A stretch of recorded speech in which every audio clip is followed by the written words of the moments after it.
तुम्हारे सारे सवालों का जवाब देता हूँ कि वो लड़की तुम्हारे काबिल। पर ये रिलैक्स, तो बैठो। रिश्ते निभाने नहीं आते। ये ला पर आपने मुझे कितना समझाया, काबिल नहीं, उसे मोहब्बत करनी नहीं आती। नाजरीन, ड्रामा सीरियल लाडली की आने वाली किस्तें बहुत ज़्यादा इंटरेस्टिंग और दिलचस्प होने वाली है, जिसमें आप देखेंगे मरियम जो अभी तक अपने भाई परवेज़ के कहने पर भी उमर को छोड़ने को तैयार नहीं थी, और दिल में कहीं ना कहीं ये छुपी हुई उम्मीद ज़रूर थी कि उमर एक दिन बिल्कुल ठीक हो जाएगा। लेकिन उमर ने नाजी की वजह से जो मरियम के मुंह पर थप्पड़ मारा है, मरियम को वो थप्पड़ अपनी रूह पर लगा है। महसूस हुआ है औरत सब कुछ बर्दाश्त कर सकती है, लेकिन मर्द के उठने वाले हाथ को बर्दाश्त करना औरत के लिए बहुत मुश्किल होता है। इसलिए मरियम ने इसी लम्हे उमर को हमेशा के लिए छोड़ देने का फैसला कर लिया।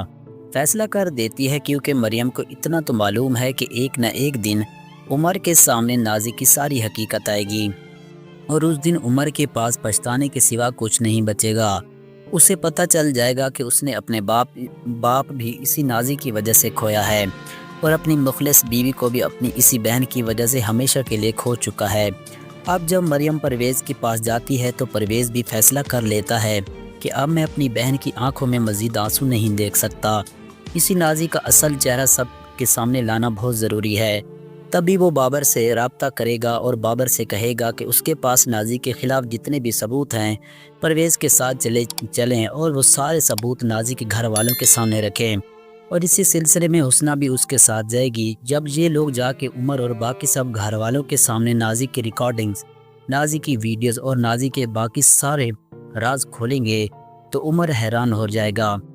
और वो जो अपनी बहन को बहुत मासूम समझता था, और ख़ास तौर पर जब उसे पता चलेगा कि अब्बा जी को भी दिल का दौरा नाजी की वजह से आया था और उसे भी इस नाजी से नफ़रत हो जाएगी। हो सकता है कि ऐसे में नाजी के भाई उसे घर से ही निकाल दें। नाजो यहाँ से बड़ी अकड़ के साथ निकलेगी कि अगर सब लोग मुझे घर से निकाल भी दें तो मेरे अब्बू जी ने मेरा नाम घर रखा है, मेरे नाम पे ये सब घर रखा हुआ है, मैं वहाँ जाके बड़े सुकून से रह सकती हूँ। लेकिन नाजो की ये गलत फहमी बहुत जल्द दूर होने वाली है, क्योंकि इस घर की किस्तें ना अदा होने की वजह से घर पहले ही नीलाम हो चुका है, जिसे परवेज़ ख़रीद कर अपने नाम कर चुका है। और जब नाजो को पता चलेगा कि अब उसके पास रहने का कोई ठिकाना नहीं तो वो रूहान के घर पहुंच जाएगी। हो सकता है अब जाके उसे ना सिर्फ अपने किए पर शर्मिंदगी हो, बल्कि एहसास भी हो कि रूहान ने मुझे मेरे कहने पर भी तलाक ना देकर मुझ पर कितना बड़ा एहसान किया है। जहां पर लगता यही है कि ड्रामे की आखिरी किस्त में नाजो रूहान और उसकी माँ से रो रो कर अपने किए की माफ़ी मांगेगी, और हो सकता है रूहान की माँ दिल को नरम करके उसे माफ़ भी कर दे। लेकिन नाजरीन, क्या ख्याल है, क्या नाजो जैसी लड़कियों को आखिर में माफ़ी मिलनी चाहिए? जबकि अगर पकड़ी ना जाती तो अभी नाजो ने पता नहीं कितनी ज़िंदगियों को बर्बाद करना था। कमेंट्स में अपनी राय ज़रूर दीजिएगा, और अगर वीडियो पसंद आए तो वीडियो को लाइक और चैनल को ज़रूर सब्सक्राइब कीजिएगा।